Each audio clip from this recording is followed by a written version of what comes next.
Good morning. Today we will cover whole unit of biomolecules in this one short video.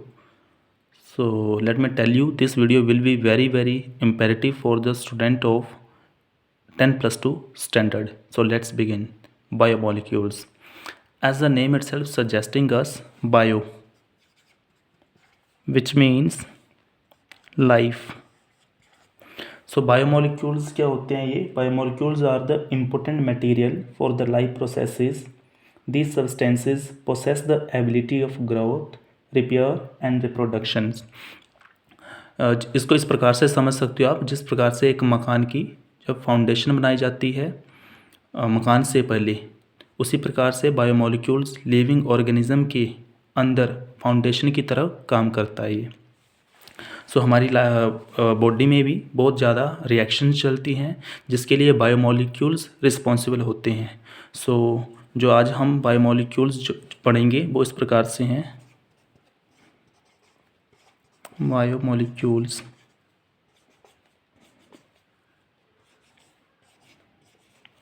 Number 1 सबसे पहले आ जाता है हमारे पास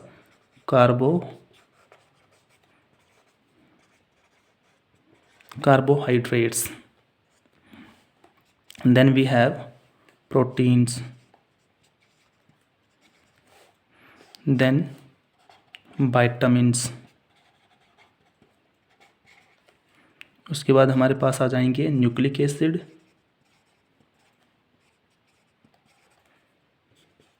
then enzymes. So these are some of the biomolecules we will cover in this video. So let's begin with the carbohydrates.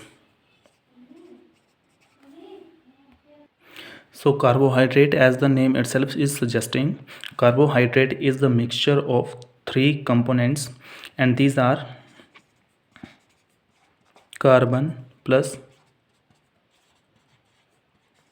hydrogen plus oxygen. And carbohydrates it has a very basic reaction that we have been studying since our 7th or 8th grade, and that is C6H12O6 plus 6 molecule of the oxygen. It gives us 6 molecule of the carbon dioxide, 6 molecule of the water, and plus some energy, that is approximate 2880 energy. And carbohydrate बेटा इनका अगर मैं use की बात करूँ तो these are used as a biofuels which provide energy for living organism, and these are used as reserve food materials.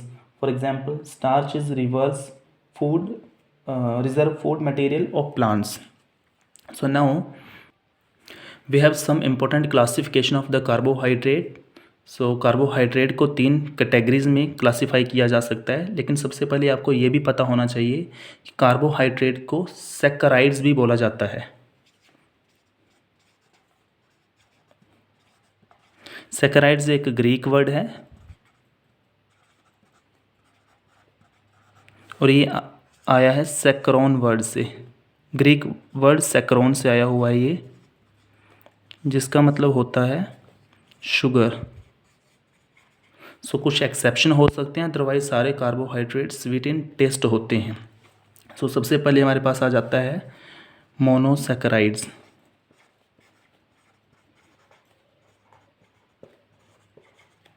Monosaccharides क्या होता है? जैसे नाम से ही हमें पता है कि mono which means single, and saccharides carbohydrate, single unit of the saccharides. और बेटा इनको मोनोसैकराइड्स को फर्दर हाइड्रोलाइज नहीं किया जा सकता. They can not be further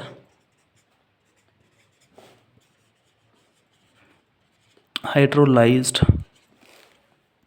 number 2 आ जाता है हमारे पास ओलिगोसैकराइड्स.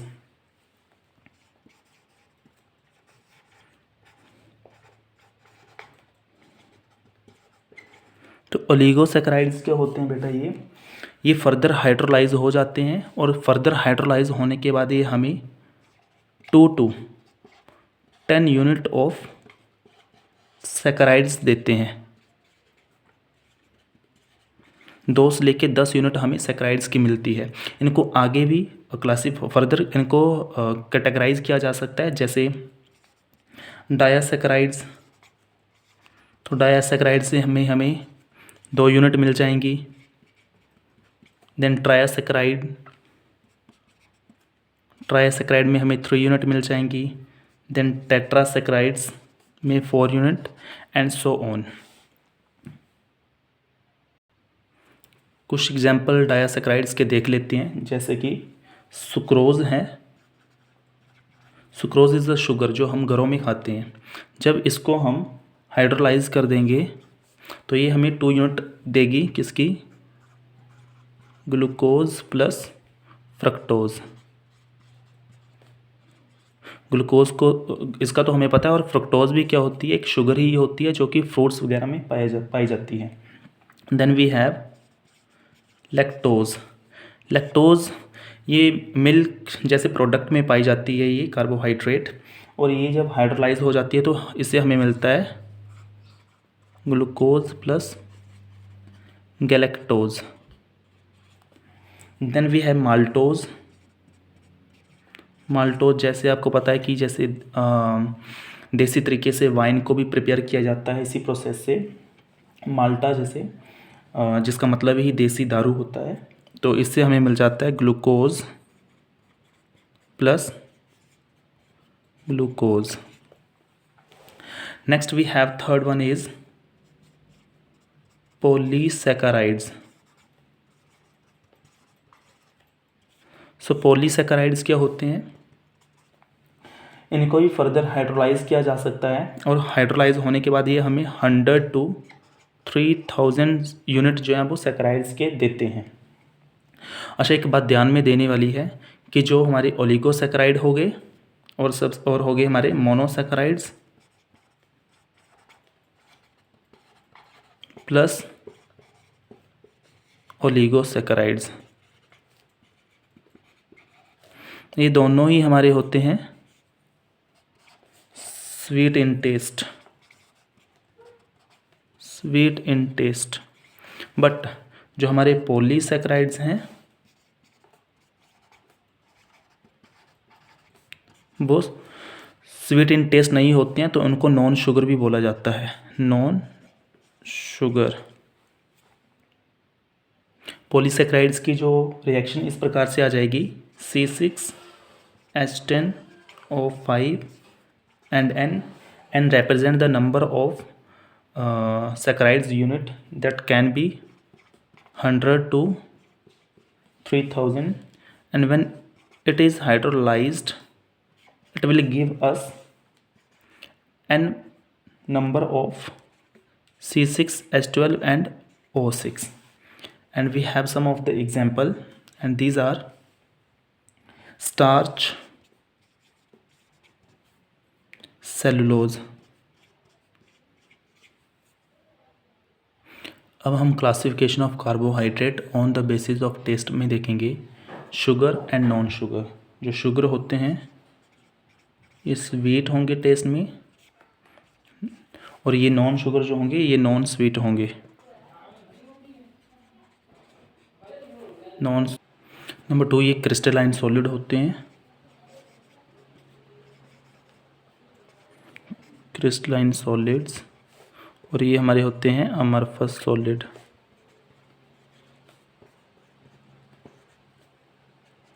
नंबर 3, शुगर सॉल्यूबल होंगे इन वाटर, और ये हमारे होंगे इनसॉल्यूबल इन वाटर। एग्जाम्पल की बात करूँ तो इसमें हमारे मोनोसैकेराइड्स आ जाएंगे, कोमा इसमें हमारे डायासैकेराइड्स भी आ जाएंगे,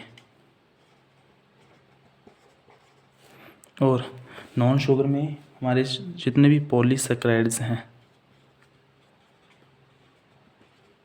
वो आ जाएंगे। अब हम क्लासिफिकेशन देखेंगे on the basis of reducing nature. So एक होते हैं हमारे पास रिड्यूसिंग शुगर, और एक होंगे हमारे पास नॉन रिड्यूसिंग शुगर। सो रिड्यूसिंग शुगर कौन से होंगे? ये क्या करते हैं रिड्यूसिंग शुगर? ये हमारे जितने भी टोलन रेजेंट हैं या फिर फेलिंग्स रेजेंट होंगे उनको रिड्यूस कर देते हैं उनके साथ कांटेक्ट करके। बट नॉन रिड्यूसिंग शुगर होते हैं जो, ये हमारे फेलिंग और टोलन रेजेंट को रिड्यूस नहीं कर पाते। तो इसके एग्जांपल आ जाएंगे हमारे ग्लूकोज, फ्रक्टोज, और इसमें हमारे पास आ जाएंगे एग्जांपल सुक्रोज। ना बेटा हम स्ट्रक्चर देखेंगे ग्लूकोज और फ्रक्टोज के, लेकिन उससे पहले एक बात समझने वाली ये है कि जितने भी हमारे कार्बोहाइड्रेट होते हैं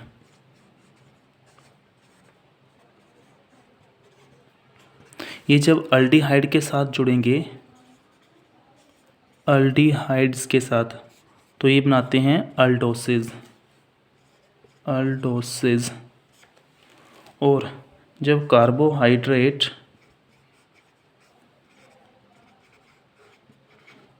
ये जुड़ेंगे कीटोन के साथ तो ये बनाएंगे कीटोसिस।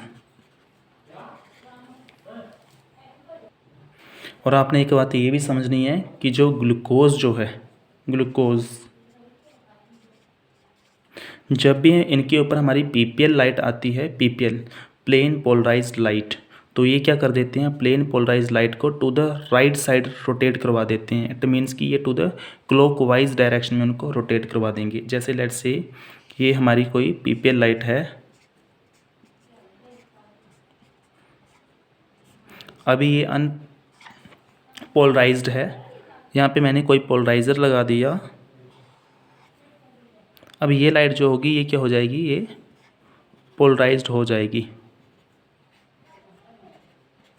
और ये क्या करेगी, जो ग्लूकोज होंगे तो उनको टू द राइट, और जो फ्रक्टोज होंगे उनको टू द लेफ़्ट रोटेट करवा देगी।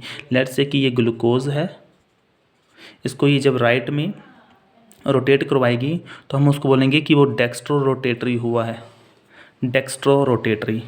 और ये हमारा फ्रक्टोज होगा, इसको ये रोटेट करवाएगी टू द लेफ़्ट साइड, तो हम बोलेंगे ये लीवो रोटेटरी है, रोटेटरी, जिसको हम लीवो को माइनस से डिनोट करेंगे और डेक्स्ट्रो को प्लस से डिनोट करेंगे। सो ये थी आपकी पूरी पीपीएल रिप्रेजेंटेशन कि जब अनपोलराइज्ड लाइट गई फिर हमने पोलराइज़र लगाया तो ये फिर पोलराइज्ड बन जाएगी। और ये क्या करेगी पीपीएल, ये ग्लूकोज को to the right side rotate करवाएगी, मीन्स कि इसको क्लॉकवाइज डायरेक्शन में रोटेट करवाएगी, तो उसको हम नाम देंगे डेक्स्ट्रो रोटेटरी, जिसको प्लस से डिनोट किया जाएगा। फ्रक्टोज जो होंगे उनको ये टू द लेफ्ट रोटेट करवाएगी, जिसको हम नाम देंगे लेवर रोटेटरी, और माइनस से इसको डिनोट किया जाएगा। अब हम स्ट्रक्चर में आ जाते हैं। ग्लूकोज जो है हमारा ये पायरन के स्ट्रक्चर से आइडेंटिफाई होता है, पायरन, पायरन के स्ट्रक्चर से।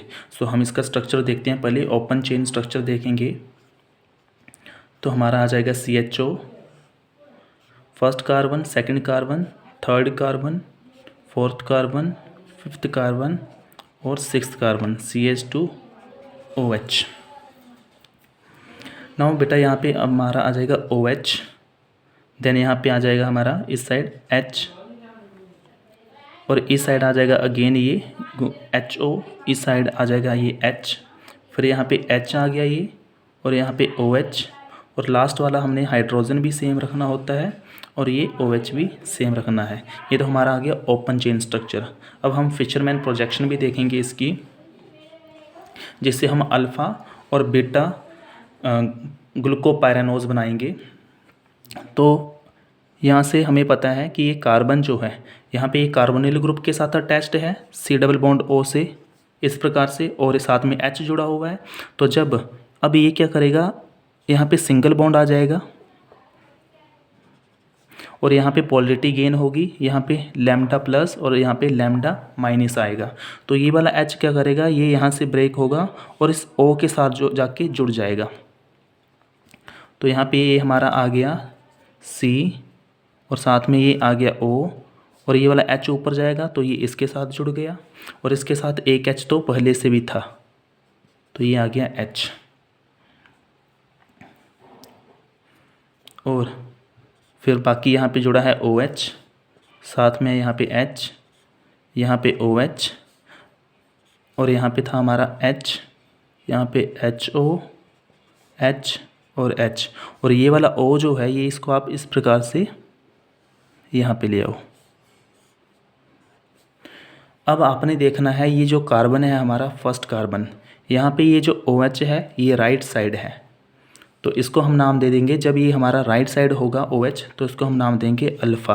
पर फिर भी ये है क्या, ग्लूकोज का स्ट्रक्चर है, तो ये PPL को रोटेट करवाएगा कौन सी side, to the right side, तो ये हमारा डेक्स्ट्रो रोटेटरी, और ये ग्लूकोज है तो प्लस आएगा यहाँ पे, तो अल्फ़ा D प्लस भी इसको बोला जा सकता है ग्लूकोज, या फिर आप इसको बोल सकते हो अल्फ़ा ग्लूको, क्योंकि ये पायरन के स्ट्रक्चर से रिजेंबल करता है तो इसको आप बोलते हुए पायरेनोज। तो ये आ गया हमारा अल्फ़ा ग्लूकोपायरेनोज। सिमिलरली हम बीटा बनाएंगे, तो बीटा में कुछ नहीं होगा, सिर्फ ये OH है ये दूसरी साइड चला जाएगा, तो यहाँ पे ये HO हो गया, बाकी ये वैसे ही रहेगा, first carbon, second carbon, third, fourth, fifth और सिक्स्थ में हमारा CH2OH।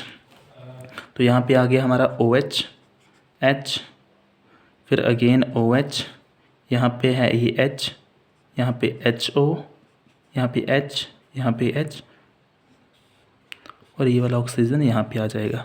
कुछ नहीं किया हमने इसमें सिर्फ ये वाला OH है इसको दूसरी साइड ले गए। अब ये जब टू द लेफ़्ट चला जाएगा तो इसको हम नाम देंगे बीटा, तो ये हमारा बीटा बन गया ग्लूकोपायरेनोज।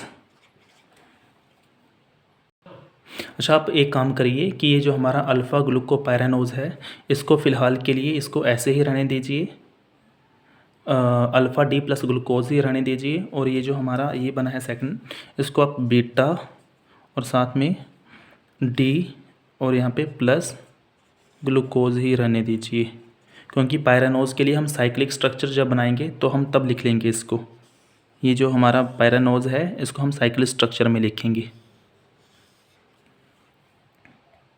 अब हम साइक्लिक स्ट्रक्चर देखते हैं पहले अल्फ़ा D प्लस ग्लूकोज का, तो ये हमारा इस प्रकार से होगा, ये वाला जो ऑक्सीजन है ये यहाँ पे आ जाएगा,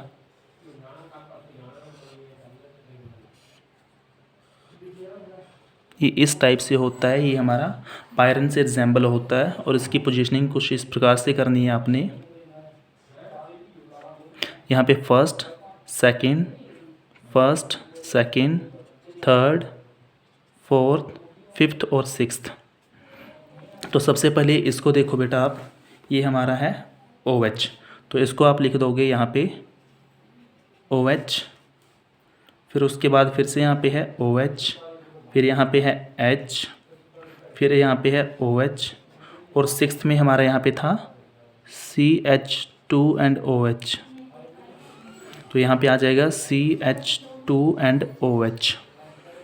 अब बच क्या गया हमारे पास, यहाँ पे एक H बचा, यहाँ पे भी H, यहाँ पे H है तो यहाँ पे आ जाएगा OH, यहाँ पे OH है तो यहाँ पे आ जाएगा H, यहाँ पे OH है तो यहाँ पे आ जाएगा H। तो ये हमारा हमने बनाया ये अल्फ़ा D प्लस ग्लूकोज की वजह से, तो ये हमारा होगा अल्फ़ा ग्लूकोपायरेनोज।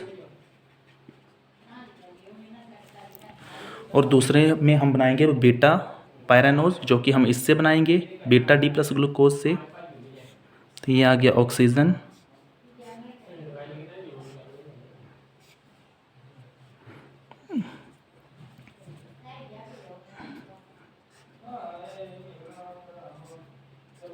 यहाँ पे है अब हमारे पास H, तो यहाँ पे आ जाएगा H, यहाँ पे है OH, then again H, OH, और सिक्स पोजीशन में तो हमारे पास CH2 एंड OH ही है। अब यहाँ पे आ जाएगा H, यहाँ पे OH है तो यहाँ पे आ जाएगा हमारे पास H, यहाँ पे H है तो यहाँ पे आ जाएगा OH, OH है यहाँ पे तो H तो यहाँ पे आ जाएगा OH। तो ये हमारा बन गया बीटा ग्लूकोपायरेनोज। अब हम देख लेंगे स्ट्रक्चर ऑफ फ्रक्टोज। तो फ्रक्टोज हमने पहले भी पढ़ा है, क्योंकि ये कार्बोहाइड्रेट प्लस कीटोन से मिलकर बनता है, तो ये होगा कीटोसिस का। तो कीटोसिस मीन्स कि इसके साथ कोई ना कोई कीटोन ग्रुप भी जुड़ा होगा। यही था ना ये, कार्बोहाइड्रेट प्लस जब कीटोन जुड़ जाए तो ये बन जाएगा कीटोसिस। तो फ्रक्टोज के साथ हमें क्या जोड़ना पड़ेगा, कीटोन ग्रुप भी जोड़ना पड़ेगा। कीटोन ग्रुप का अगर मैं आपको केमिकल रिप्रेजेंटेशन बताऊं तो ये हमारा होता है कि आर सी और कार्बोनिल ग्रुप और आर, मीन्स कि दोनों साइड हमारा आर जुड़ा होना चाहिए। तो बनाते हैं इसको, पहले ओपन चेन स्ट्रक्चर बनाएंगे। यहाँ पे आ गया CH2OH, C double bond O, first carbon, second carbon, third carbon, fourth carbon, fifth carbon और सिक्स्थ में फिर से आर ही आ जाएगा। तो ये आ गया हमारे पास CH2 एंड OH। अब यहाँ पे आपने जोड़ देना है बेटा H, फिर आएगा OH, फिर लास्ट वाले तो सेम ही आ जाएंगे OH। यहाँ पे H है तो यहाँ पे आ जाएगा हमारा HO, यहाँ पे OH है तो यहाँ पे आ जाएगा H, यहाँ पे O, और लास्ट वाले तो सेम ही आते हैं। तो ये हमारा हो गया open chain structure. Fisherman projection बनाते हैं, अल्फ़ा और बीटा फ्यूरेनोज आएगा क्योंकि ये फ्रक्टोज से बना रहे हैं हम। तो अब आपने क्या करना है, ये CH2OH है, इसको यहाँ पे ले आओ, CH2OH, और यहाँ पे आ गया हमारे पास ये डबल बॉन्ड O है। जब ये H जाएगा यहाँ पे तो ये डबल बॉन्ड O जो है ये ब्रेक हो जाएगा और यहाँ पे आ जाएगा ये सिंगल बॉन्ड, यहाँ पे आ जाएगा ये सिंगल बॉन्ड O। अब ये H जो है ये ऊपर चला जाएगा इसके साथ तो ये बन जाएगा OH। बाकी वैसे का वैसे ही लिख देना है हमने। ये फर्स्ट और सेकंड आ गया है, अब साथ में आएगा हमारा यहाँ पे H, यहाँ पे OH, यहाँ पे अब H तो चला गया है यहाँ पे ऊपर, बचा सिर्फ O है तो उसको हम इस प्रकार से लिख देंगे, और बाकी H यहाँ पे है तो यहाँ पे HO, यहाँ पे OH है तो यहाँ पे H, और लास्ट वाले तो H और H भी सेम रहने चाहिए। तो ये हमारा, अब देखो फर्स्ट कार्बन पे OH राइट साइड है तो इसको हम नाम देंगे अल्फ़ा, जबकि ये फ्रक्टोज है, फ्रक्टोज तो PPL उसको रोटेट करके टू द लेफ्ट साइड, तो यहाँ पे आएगा अब हमारा क्या D और माइनस डिनोट टू लेवो कि हमारी PPL को रोटेट करवाया गया है कहाँ पे, टू द लेफ्ट साइड। तो ये अल्फ़ा D माइनस फ्रक्टोज, ये अल्फ़ा स्ट्रक्चर बन गया। इसी से हम बीटा भी बना सकते हैं, किस प्रकार से कि सिर्फ इस OH को दूसरी साइड ले जाना है हमने। तो उसको बना के देखते हैं। यहाँ पे ये हमारा कार्बन आ गया, इस OH को दूसरी साइड ले गए तो ये HO हो जाएगा, और ये CH2OH इस साइड आ जाएगा, बाकी सेम ही रहेंगे HOH, और ये वाला O इस साइड आ जाएगा, ये यहाँ से इसको यहाँ पे ले आओ, ये H है तो यहाँ पे आ जाएगा ये HO, यहाँ पे OH था तो यहाँ पे आ जाएगा ये H। कुछ नहीं किया मैंने, सिर्फ ये OH दूसरी साइड ले गया, CH2OH को इस साइड ले आया, तो ये बन गया हमारा बीटा D माइनस फ्रक्टोज। अब हम इसके साइक्लिक स्ट्रक्चर देखेंगे। अच्छा, ये फ्रक्टोज का साइक्लिक स्ट्रक्चर जो है ये फ्यूरन से रिसेंबल करता है, किससे, फ्यूरन। तो अब ये बना लेते हैं हम। फ्यूरन का स्ट्रक्चर इस प्रकार से होता है कुछ,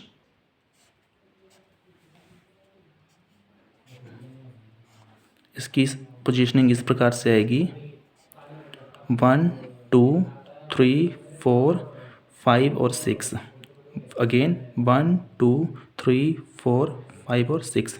तो 1 में सबसे पहले क्या था हमारा, देखो यहाँ पे CH2OH था, तो यहाँ पे मैं लिख दूंगा CH2OH, और फिर क्या यहाँ पे H है, OH है तो यहाँ पे आ गया OH, फिर यहाँ पे देखो H है तो यहाँ पे आ गया H, फिर यहाँ पे OH है तो यहाँ पे आ जाएगा OH, फिर आगे 6 पोजीशन पे क्या है हमारा, यहाँ पे CH2OH, तो यहाँ पे आ जाएगा 6 पोजीशन में, देखना CH2OH।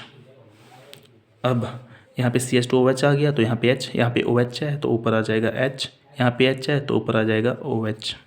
तो ये हमारा बन गया क्या, अल्फ़ा फ्यूरेनोज। उसी प्रकार से हम बीटा वाला भी बना लेंगे।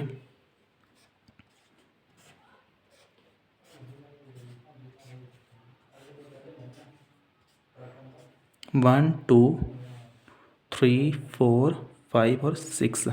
अब ये है हमारा बीटा, इससे बनेगा तो इसमें क्या है, यहाँ पे फर्स्ट पोजीशन में OH है, OH लिख दिया। सेकंड में है CH2OH लिख दिया मैंने यहाँ पे CH2OH। थर्ड में है H, फोर्थ में OH। सिक्स में तो फिर से वही आएगा हमारा CH2OH, तो यहाँ पे आ गया CH2OH। और यहाँ पे OH है तो ऊपर H है तो यहाँ पे ऊपर OH, तो ये बन गया हमारा beta furanose. So next is what is anomers. Anomers क्या होते हैं बेटा, इसको मैं आपको एक एग्जांपल से समझाता हूँ। ग्लिसरल्डिहाइड का एग्जांपल लेंगे, उसका स्ट्रक्चर कुछ इस प्रकार से होता है CHO, और यहाँ पे जो कार्बन है यहाँ पे आ जाएगा OH, CH2OH, और यहाँ पे आ गया ये H। अब ये देखना, ये हमारा कायरल कार्बन है। यहाँ पे कायरल कार्बन कौन होता है, जिसके साथ अटैच्ड जितने भी फंक्शनल ग्रुप होते हैं वो डिफरेंट होने चाहिए, तो यहाँ पे डिफरेंट ही है। CHO अलग है, OH अलग है, CH2OH अलग है और H अलग है, तो ये हमारे कायरल कार्बन पे अटैच्ड हैं। तो ये हमारा कौन सा होगा, अब देखना यहाँ पे कायरल कार्बन से ये अगर ये OH राइट साइड है तो इसको हम नाम देंगे डेक्स्ट्रो, तो ये बन जाएगा हमारा D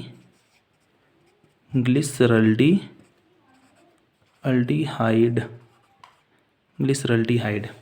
और इसी कायरल कार्बन पे हमारा ये OH दूसरी साइड है, मीन्स कि लेफ्ट साइड है, तो ये नाम होगा हमारा लेवो। तो ये L ग्लिसरल्डिहाइड, ये आ गया L ग्लिसरल्डिहाइड। अब ये देखो, ये दोनों एक ही स्ट्रक्चर हैं बट अपोजिट हैं। ये D है, ये L है, तो इन्हीं दोनों को एक दूसरे का क्या बोला जाएगा, एनोमर्स। एनोमर्स की डेफिनेशन जो होगी, anomers are those compounds which differ in configuration only around C1 carbon. So next biomolecule है प्रोटीन्स। प्रोटीन सभी बायोमोलिक्यूल्स में one of the most important biomolecules है, और इसका क्यों ये प्रोटीन जो है इम्पोर्टेंट बन जाता है, क्योंकि it is helpful in the growth and maintenance of the human body or any living organism body. So again the word protein has been derived from a Greek word proteos, जिसका मतलब होता है प्रोटियोज का prime important.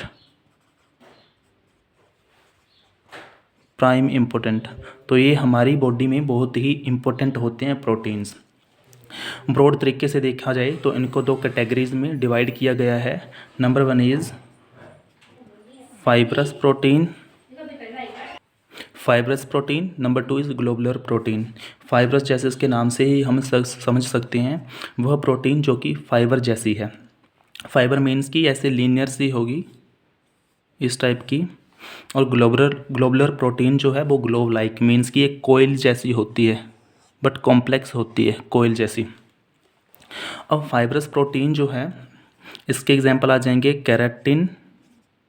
Keratin जो कि हमारे hair में पाई जाती है, यह प्रोटीन हमारे हेयर में पाई जाती है। और साथ में आ जाएगी मायोसिन प्रोटीन जो है वो मसल्स में पाई जाती है, ये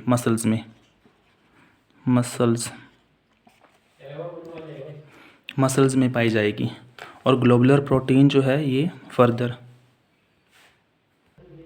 ग्लोबुलर प्रोटीन के हमारे एग्जांपल आ जाएंगे जैसे इंसुलिन,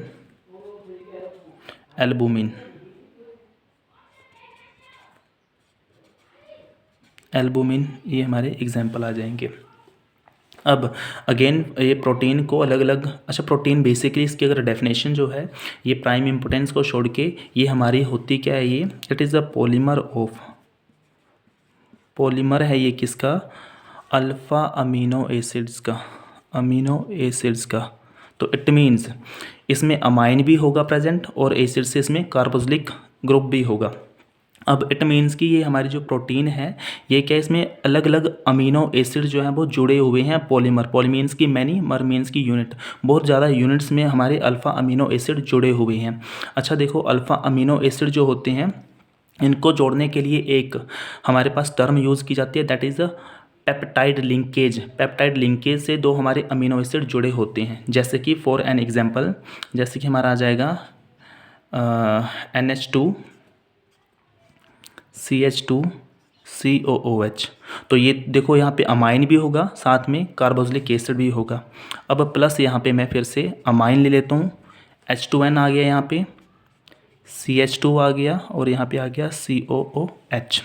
अब यहाँ पे आपने क्या करना है, वाटर को रिलीज़ करवा दो H2O, तो यहाँ से देखो ये H2 निकल जाएगा और साथ में एक ऑक्सीजन निकल जाएगा H2O। तो हमारे पास बचा क्या, H2N बच गया, देन हमारे पास यहाँ पे CH2 बच गया, यहाँ से एक ऑक्सीजन चला गया है, तो यहाँ पे सिर्फ बचा है CO और यहाँ से H2 भी निकल गया है, तो ये बचा एक N और यहाँ से बचा H, CONH, और आगे है हमारे पास CH2 and next is COOH। तो ये देखो ये हमारा जुड़ा है, ये दोनों ही यूनिट ये CONH बॉन्ड से जुड़े हैं और इसी CONH बॉन्ड को हम बोलते हैं पेप्टाइड बॉन्ड। Peptide bond. तो ये हमारी प्रोटीन है और ये किसके साथ जुड़ी हुई है, protein is the polymer of alpha amino acid, और अल्फ़ा अमीनो एसिड जो हैं, दो अमीनो एसिड जुड़ते हैं हमारे पेप्टाइड बॉन्ड या पेप्टाइड लिंकेज, जो कि होता है हमारा CONH। Next is amino acid.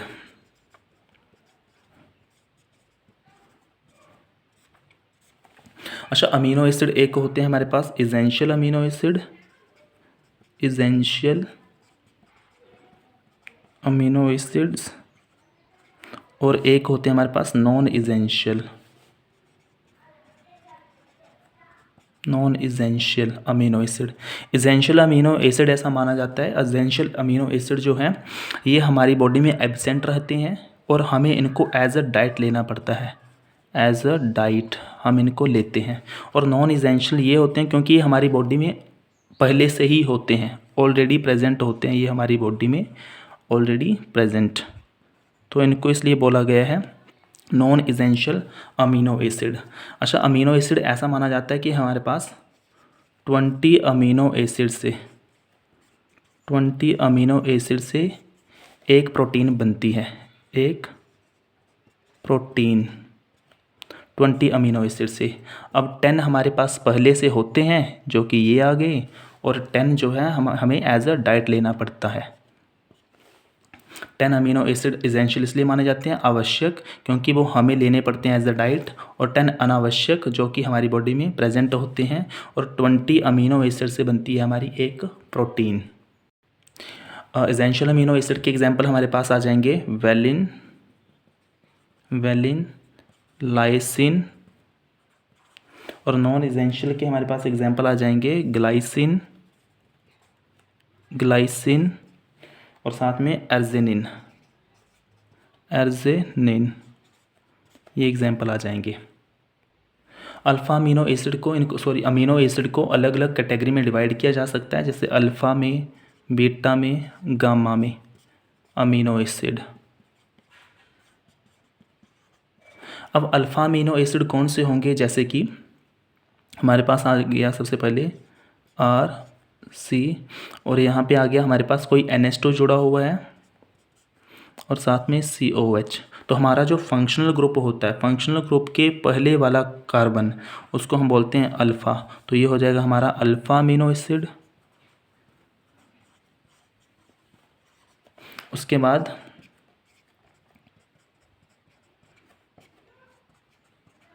हमारे फंक्शनल ग्रुप के बाद वाले कार्बन से बाद वाला जो कार्बन आएगा, इट मीन्स कि ये हमारा अल्फ़ा होगा, उसके बाद ये आ गया हमारा बीटा, तो ये हमारा बीटा अमीनो एसिड।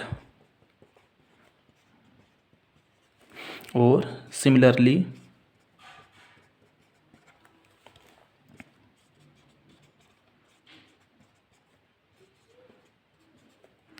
जो हमारा फंक्शनल ग्रुप के बाद वाले कार्बन से और उसके बाद वाले कार्बन का जो पड़ोसी होगा, इट मीन्स कि ये अल्फ़ा होगा, ये बीटा होगा और ये गामा। तो ये आ जाएगा हमारा gamma amino acids. Next topic है बेटा ज्विटर आयन। तो ज्विटर आयन क्या होता है? एक ऐसा आयन जो कि हमारा दोनों ही नेचर का, इट मीन्स कि वो कैटाइन भी होता है और एनाइन भी होता है। इट मीन्स कि वो पॉजिटिव भी होगा और वो नेगेटिव भी होगा। कैटाइन भी होगा और एनाइन भी होगा। एनाइन मीन्स कि नेगेटिव आयन और कैटाइन इज पॉजिटिव और एनाइन इज नेगेटिव। एग्जाम्पल देख लो इसका, जैसे कि आर ये CH यहाँ पे आप लगा दो amine group that is NH2 carbonyl group और ये आ गया हमारे पास OH। अब इसमें क्या होगा, ये हमारे पास RCH। अब ये जो H है ये आ जाएगा यहाँ पे, ये बन जाएगा हमारा अमोनिया NH3। और जब ये यहाँ पे आ गया तो यहाँ पे क्या हुआ प्लस, और यहाँ पे आ जाएगा कार्बोनिल ग्रुप और ऑक्सीजन के ऊपर आ जाएगा नेगेटिव। तो ये देखो ये हमारा ज्विटर आयन बन गया कि ऐसा हमारे पास ऐसा आयन जिसके पास क्या होगा नेगेटिव भी और पॉजिटिव भी होगा। तो वही हमारा क्या होता है zwitter ion. Next is vitamins. Vitamin जैसे बेटा इसका नाम भी हमें बता रहा है कुछ हद तक वाइटल। ऐसे वाइटामिन्स हमारे लिविंग ऑर्गेनिज्म के लिए बहुत ही ये वाइटल होते हैं। वैसे वाइटामिन्स अगर देखा जाए ये हमारे वो ऑर्गेनिक कंपाउंड होते हैं जो कि बहुत ज़्यादा एक्सेस में तो नहीं चाहिए होते हैं, लेकिन हाँ फिर भी अगर इनकी कमी हो जाए तो हमें कुछ बीमारियों का सामना करने को मिल सकता है। वाइटामिन्स को अल्फ़ाबेट से ही डिनोट कर दिया जाता है, जैसे कि विटामिन ए जो होता है उसका केमिकल नेम रेटिनॉल, रेटिनॉल। और उससे हम बहुत ही एक 7th और 8th स्टैंडर्ड से हम पढ़ते आ रही है एक इसकी जो डिसीज़ होती है that is night blindness, night blindness. Then vitamin उसके बाद आ गया हमारे पास B1 जिसको बोला जाता है थायामीन। और इससे जो डिसीज़ होती है that is very very very very. Next is B2, वो होता है राइबोफ्लेविन, राइबोफ्लेविन। और इससे जो डिसीज़ होती है दैट इज़ सोर थ्रोट हो गया, सोर थ्रोट आ जाएगा इसमें हमारे पास। बर्निंग ऑफ आईज आ जाएगा, burning of eyes. Next is B6 जिसको बोला जाता है पायरोडॉक्सिन, पायरोडॉक्सिन। और इससे हमारे पास पायरोडॉक्सिन से हमें हो जाएगा अनीमिया। इसकी अगर मान लो कि हमें डेफिशिएंसी हो जाती है तो अनीमिया हो जाता है। नेक्स्ट इज विटामिन B12 जिसका केमिकल नेम होता है साइनोकोबाल अमाइन, साइनोकोबाल अमाइन। और इससे हमें सॉरी यहाँ पे एक कन्फ्यूज़न है कि जो हमारा ये पायरोडॉक्सिन होता है इससे हमें जो डिसीज़ होती है दैट इज़ कन्वल्शंस, कन्वल्शंस। और साइनोकोबाल अमाइन से हमें होता है अनीमिया। उसके बाद विटामिन C जिसका केमिकल नेम है एस्कॉर्बिक एसिड। और इससे हमें होता है स्कर्बी जो कि हमारे ब्लीडिंग ऑफ गम्स आ गया। देन विटामिन E टोकोफेरोल, इससे हो जाती है infertility, infertility. Then vitamin H हो गया, बायोटिन। इससे हमें लॉस ऑफ हेयर देखने को मिलता है, लॉस ऑफ हेयर। देन है विटामिन D जिसका नाम होता है विटामिन D का एर्गो कैल्सीफ्रोल, एर्गो कैल्सीफेरोल। और इससे बीमारी जैसे रिकेट्स, जॉइंट्स में रिकेट्स होता है कि जॉइंट्स में डिफॉर्मेलिटीज़ आ जाती है, एक्सेट्रा। Next is enzymes. अच्छा, एंजाइम्स जब भी हम पढ़ते हैं तो एक टर्म यूज़ की जाती है, बायो कैटलिस्ट। बायो मीन्स की लाइफ, कैटलिस्ट तो हमें पता ही है। अच्छा, कैटलिस्ट क्या होता है? जो कि रिएक्शन में तो नहीं जाता है बट रिएक्शन को स्पीड अप करवाने के काम आता है। तो इसको इस प्रकार से समझ सकते हैं, जैसे मान लो you are being taken care of, you are being nurtured of and by somebody else, but that may be your parents, that may be your teacher. So similarly catalyst हमारी बॉडी में डिफरेंट टाइप की reactions go through हो रही होती हैं, जिनके लिए enzyme जो होता है वो रिस्पॉन्सिबल होता है। जैसे कि माल्टोज, तो माल्टोज का हम एग्जांपल ले लेते हैं, C12H22O11 when it will get converted into glucose, 2 unit of glucose, C6H12O6। तो ये किसकी हेल्प से हुआ? माल्टोज। ये हुआ एक एंजाइम जिसका नाम होता है माल्टेज। माल्टेज, अच्छा माल्टेज इसलिए लिखा क्योंकि एंजाइम जो होते हैं वो एज इस सफिक्स के साथ आते हैं। तो माल्टोज क्या था हमारे पास यहाँ पे? एक कार्बोहाइड्रेट थी और उससे क्या हो गया, ये जब ग्लूकोज में कन्वर्ट हुआ तो एक एंजाइम का हमने हेल्प ली, वो है maltase. Last topic is nucleic acid. Nucleic acid होते हैं ये पॉलीमर, किसके? पॉलीमर्स मीन्स की many repeating unit of nucleotide के, न्यूक्लियोटाइड्स के। जब आपको कोई बोले कि आप रिजेंबल कर रहे हो, you are being resembled, you are completely resembled with your parents, your grandparents, then we are little bit talking about the nucleic acid. और इसमें हमारे पास आ जाते हैं DNA, deoxyribonucleic acid, then RNA, ribose nucleic acid. तो DNA जो है बेटा, ये क्या है? DNA तो जैसे एक न्यूक्लियस होता है और एक सेल है और उसके अंदर पाया जाने वाला न्यूक्लियस है। तो न्यूक्लियस के अंदर क्या होते हैं? क्रोमोसोम्स, और क्रोमोसोम्स में भी क्या पाया जाएगा? इनको थोड़ा अगर स्ट्रेच करके देखें तो ये होते हैं हमारे, इसमें पाया जाता है DNA। DNA को स्ट्रेच करके देखें तो हमें मिलता है जीन्स। तो इसी से पता लगाया जाता है वो, और इनको DNA को ही हम बोलते हैं, ये हमारे हेरिडिटी को कैरी करते हैं, आनुवांशिक गुण को जो कैरी करते हैं उसको बोला जाता है DNA। उसके बाद आ जाता है हमारे पास RNA। RNA मीन्स कि राइबोज एक शुगर है। इसका काम होता है RNA का प्रोटीन को सिंथेसिस करना।